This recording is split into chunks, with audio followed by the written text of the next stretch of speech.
பேரும் அல்லும்படி 6 முதல் 60% வரை ஆடி தள்ளுபடியுடன் சூப்பர் சரவணா ஸ்டோர்ஸ், சென்னை, மதுரை, கோவை.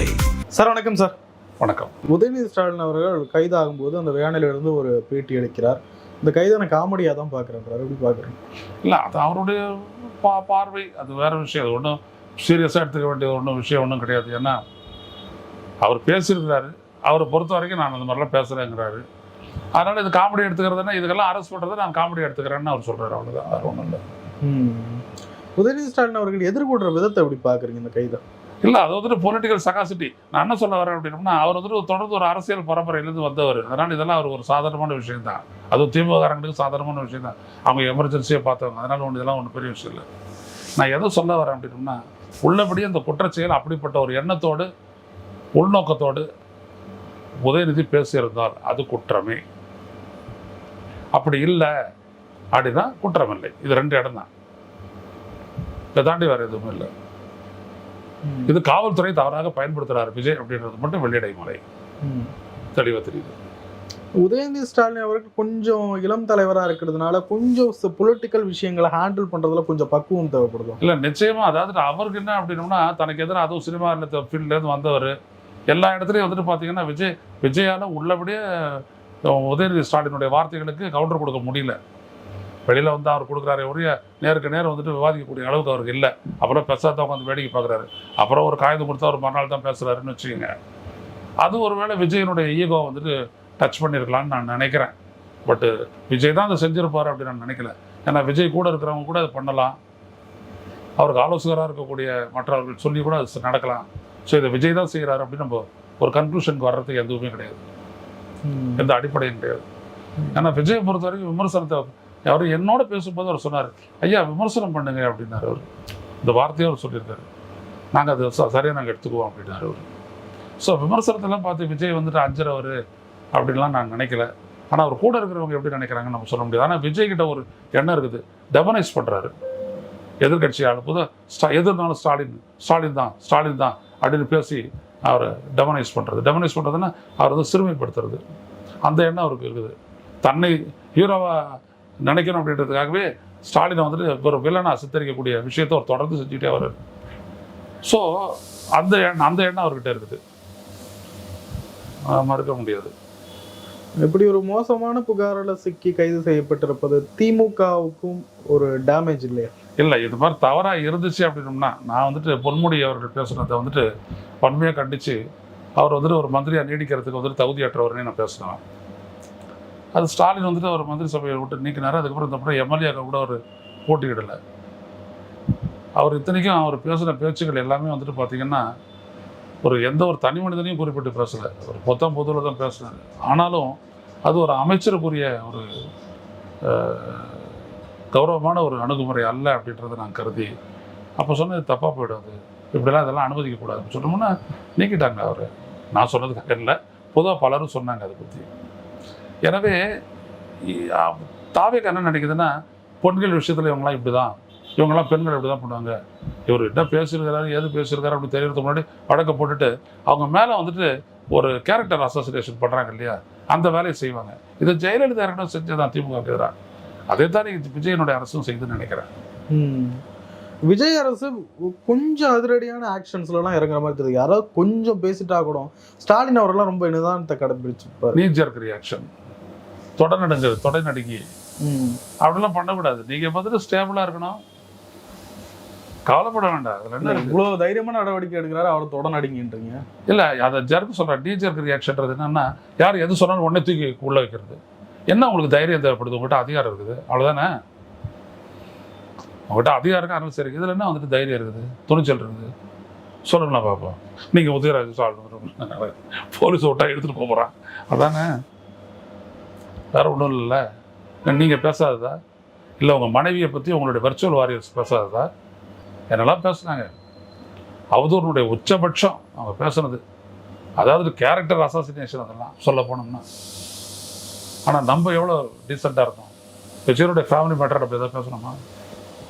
சொல்லுங்கள் பார்ப்போம், ஒரு இடத்துல சொல்லுங்கள். ஏன் நமக்கான அந்த வரையறை இருக்குது. ஆனால் விஜய் அந்த வரையறையை தன்னுடைய ரசிகர்களுக்கு கொடுத்தாரா?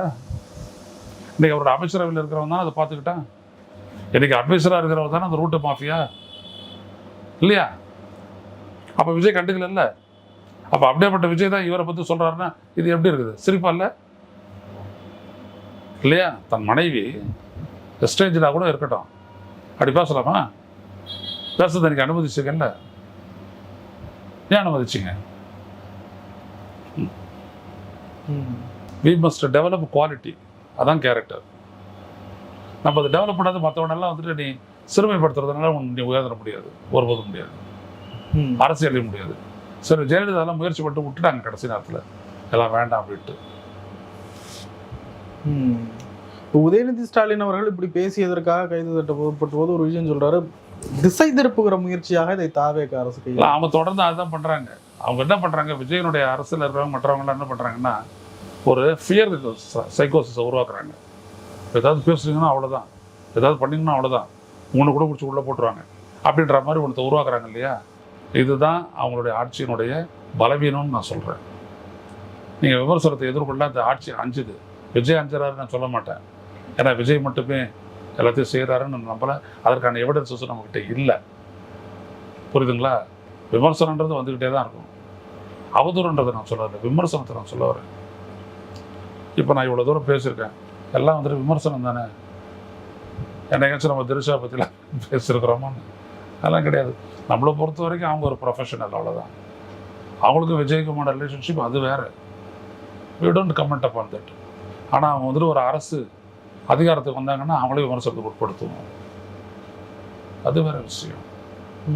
அவங்களுடைய தனி வாழ்க்கை வாழற வரைக்கும் அதை நம்ம கண்டுக்க முடியல. சிலர் கண்டனம் தெரிவிக்கிறாங்க, ஜோதி முனிவர்கள்லாம் கண்டனம் தெரிவிக்கிறாங்க, பெண்களை ஒரு பலவீனமாக பாத்திரமா எடுத்துக்கிட்டு எல்லாரும் ஈஸியா அது. அதான் இதை நீதிமன்றம் உறுதிப்படுத்தணுன்றேன். என்ன பேசினாரு, அது உள்நோக்கமுடைய பேச்சா, இரட்டை அர்த்தத்தோட அவர் பேசினாரா, மகிழ்விக்க அந்த மாதிரி பண்ணாரா அப்படின்றத நீதிமன்றம் தீர்மானிக்கட்டும். ஏன்னா நான் சிலரோட கேட்டுட்டு தான் நான் கூட பேசுகிறேன். அதனால தான் அந்த இடத்துல இவ்வளோ இழுத்து நான் பேச வேண்டியதாக இருக்குது. இதை கூட பார்க்குற வாசகர்கள் கூட எனக்கு திட்டலாம், அதை பற்றி கவலை இல்லை. நான் கேட்டது வரைக்கும் என்ன அப்படின்னா, அப்படியாப்பட்ட ஒரு நோக்கத்தோடு அவர் பேசலை, அது லைவ் டெலிகாஸ்ட் தானே போச்சு அப்படின்றாங்க. இல்லை சார், அப்படி கீழே இருக்கிறவங்களே கத்துறதாவே இருக்கட்டும், அந்த நடிகை பேரை சொல்லி கத்துறதாவே இருக்கட்டும், ஒரு தலைவரா அவங்கள அப்படி பேசக்கூடாதுன்னு சொல்கிற பொறுப்பில் தானே அவர் இருந்திருக்கணும். அவ்வளோ பெரிய உயர்ந்த ஸ்டாண்டர்டு நீங்கள் எதிர்பார்த்தீங்கன்னா அது நியாயமானது தான். இப்படி பேசாதீங்க அப்படின்னு சொல்லிங்கன்னா நியாயமானது தான். அதுக்கு முன்னாடி ஸ்டாலின் அங்கிள் அப்படின்னு சொல்கிறதெல்லாம் வந்துட்டு கண்டிச்சிருக்கணும் நம்ம, இல்லையா? ஸ்டாலின் அங்கிள் அப்படிலாம் பேசினாரு, கண்டிச்சிருக்கணும். அது என்னாட்டு முதலமைச்சராக இருந்தோம்னா அப்போ நம்ம எடுத்துருப்போம் நடவடிக்கை. அங்கிள்னு சொல்கிறதுல தப்பு இல்லை அப்படின்னு, அப்போ எல்லாத்தையும் எடுத்துக்கலாம்ல. அப்போ விஜய் நம்ம வேற மாதிரி பேசியிருக்கலாம்ல. விஜய் இவ்வளோ பேசுகிறாரு, ஏதோ ஒடுக்க சிலர் மாதிரி அவருடைய அரசு ஆட்சியாளர்லாம் காட்டிக்கிறாங்களே, நீங்கள் என்ன சொல்றீங்க? அந்த குடும்பத்தை பற்றி என்ன சொன்னீங்க? ஸ்டாலினை மட்டும் நீங்கள் விமர்சிக்கிறதோட திட்டத்தோட விடலையே, திட்டினீங்க நீங்கள். அந்த குடும்பத்தை என்ன சொன்னீங்க? நீங்கள் எவ்வளோ தப்பாக பேசியிருக்கீங்க. அவங்கள தப்பாக பேசுகிறத எவ்வளோத்தையும் நீங்கள் அனுமதிச்சிருக்கீங்க. அப்புறம் உங்களுக்கு எதிராக இருக்கக்கூடிய இந்த கட்சி வந்துட்டு அப்படி பேசுது அப்படின்னா, ஆனால் அவங்க மட்டும் கண்டிக்கணும்னு எதிர்பார்க்கறது சரியா? சொல்லுங்க. அரசியல் எப்பொழுதுமே வந்துட்டு எப்படி அப்படின்னா பந்து மாதிரி அடிச்சா அப்படின்னா திரும்பி வரும். அதனால தான் நான் ஜெயலலிதா அரசு விஷயத்தை நான் சொன்னேன், பண்ணாதீங்கன்னு. கலைஞருக்கு அப்போவே இதெல்லாம் 96 நடந்துச்சு. அப்போ என்னோட வயசு ஒரு 40 தான், இன்னைக்கு 70. நான் அதெல்லாம் நிறைய கடந்துட்டு வந்துட்டேன், பார்த்துட்டேன். இது மறுபடியும் உங்களுக்கு எதிராக நடக்குன்றது அன்னைக்கே நான் சொன்னேன். பின்னாடி கலைஞர் கைது செய்யப்பட்டார், எல்லாம் பார்த்துருக்கோம். இப்போ இதெல்லாம் பார்த்து வச்சுருக்குறாங்க. நாளைக்கு என்ன பண்ணுவாங்க? விஜய் ஏதாவது ஒரு ப்ரிடெக்ஸ்டாக விஜய் கைது பண்ணி தூக்கி கொண்டு வைப்பாங்க. எல்லாம் வசதியான வாடுறவங்க தானே. ஒரு 10 நாள் இருந்துருப்பாரு சென்னை மத்திய சிறையில், அப்படி அவங்க எடுத்து உள்ள வைப்பாங்க. செயின் ஆகுதா? எதுக்கு இதெல்லாம்? அப்போ ஒரு மானசீகமான ஒரு அரசியல் இல்லாத போது இல்லை. அதுக்கு தான் விஜய் அரசு இப்போ வித்துடுது, வேற ஒன்றும் இல்லை. ஸ்டாலின் அவர்கள் 41 பேர் உயர்ந்த விவகாரத்திலேயே ரொம்ப அமைதியாக அதை ஹேண்டில் பண்ணார். விஜயை கைது செஞ்சுருக்கணும், அதெல்லாம் விட்டுட்டார், ரொம்ப மென்மையாக கையாண்டார். எந்த ஒரு தலைவனும் தொண்டர்களை இறப்பதை விரும்ப மாட்டாங்க அப்படின்ற அளவுக்கு பேசினார். ஆனால் விஜய் அவர்கள் இப்படி எதுக்கு எடுத்தாலும் அதிரடி கைதுன்னு இப்படி நடவடிக்கை எடுக்கிறான்னு சொல்கிறாங்க. ரெண்டு பேருடைய இதை எப்படி ஒப்பிட்டு பார்க்குறீங்க? இல்லை, ஒப்பிடவே முடியாது. ஸ்டாலினெல்லாம் ஒப்பிடவே முடியாது. அதுதான் விஜய்க்கு வந்துட்டு ஆத்திரமே. அவர்கிட்ட இருக்கக்கூடிய அந்த ஈகோ எந்த இடத்துல அஃபெக்ட் பண்ணுது அப்படின்னோம்னா, எந்த இடத்தையும் ஒரு ஸ்டாலினை தாண்ட முடியல.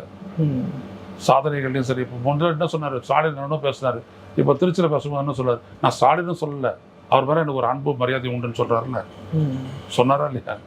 அப்போ முன்னாடி என்ன ஆச்சு? அந்த பதவியில் எடுத்தால் தான் அந்த சேரில் உட்காரும்போது தான் தெரிஞ்சுது ஸ்டாலின்னா யாருன்றது. இவர் சொன்னார், அங்கிள் எங்கே இருக்கிறாரு அப்பான்னாரு. அவர் என்ன சொன்னார் பதில், அங்கெல்லாம் தேடாதீங்க, மக்களுடைய இதயத்தில் தேடுங்கன்னு சொன்னார்ல. பதில் சொல்ல முடிஞ்சுது அவங்களால? ஏன்? அவர் சாதனைகளில் தான் நிற்கிறார் அவர் முதலமைச்சராக என்ன வரைக்கும். நீங்கள் எங்கே இருக்குது உங்களுக்கு சாதனை? நீங்கள் இன்ஸ்பெக்ஷனில் நிற்கிறீங்க, ஆய்வில் இருக்கீங்க. உயரத்தில் போய் பார்க்குறீங்க, தரையில் இருந்து பார்க்குறீங்க, கார் ஓட்டி பார்க்குறீங்க. இவரெல்லாம் ஒப்பிடவே முடியாதுங்க ஸ்டாலினோடலாம். இல்லை, என்னதான் இருந்தாலும் இவர் எடுக்கிறதெல்லாம் சட்ட ரீதியான நடவடிக்கையாக தான் இருக்குது. இது சட்ட ரீதியான நடவடிக்கை இல்லைன்ற நாங்கள் அரெஸ்ட் பண்ணணுன்றது எங்கே நெசசிட்டி சொல்லுங்க. இல்லை, முதல்ல அவங்க சொன்னது விசாரணைக்காக அழைச்சிட்டு போகிறோம் அப்படின்ற மாதிரி தான் நியூஸ்லலாம் போட்டாங்க. கைது பண்ண வந்துருக்குறோம், இது விசாரணை அங்கேயே நடத்திட்டு போயிட்டே இருக்கு. விசாரிக்கிறதுக்கு என்ன இருக்குதுன்னு நான் கேட்குறேன். முதல்ல பப்ளிக்கில் தானே பேசினார், விசாரணை நடத்துறதுக்கு என்ன இருக்குது? இது நீதிமன்றம் சொல்லும் பாருங்க, எது என்ன இருக்குது அவர் கைது பண்ணி உள்ள வைக்கிறதுக்கு என்ன இருக்குது? கைது பண்ணிட்டீங்களா, நான் விடுதலை பண்ணுறேன் அப்படி சொல்லிட்டு அதே தான் நடக்கும் பாருங்க. இன்னைக்கு சாயந்தரத்துக்குள்ள விடுதலை ஆகிறதுக்கான வாய்ப்புகள் அதிகம் இருக்கு. அதான் அதிகம், 100% அதான் செய்வாங்க. இல்லை, கோர்ட் இந்த விஷயத்த கொஞ்சம் கடுமையாக அணுகாதுன்னு நினைக்கிறீங்களா? இல்லைங்க, அப்படிலாம் அணுகிறதுக்கான அவசியமே இல்லைங்க. கோர்ட் வந்துட்டு இவங்க குற்றச்சாட்டு என்னன்றதை பார்க்காது, கோர்ட்டு விசாரணைக்கு வந்துடும். பேசினார்ல, அவர் எடுத்து ரிமாண்ட் பண்ணும்போது அவங்க எந்த ரீசனையும் பார்க்க மாட்டாங்க.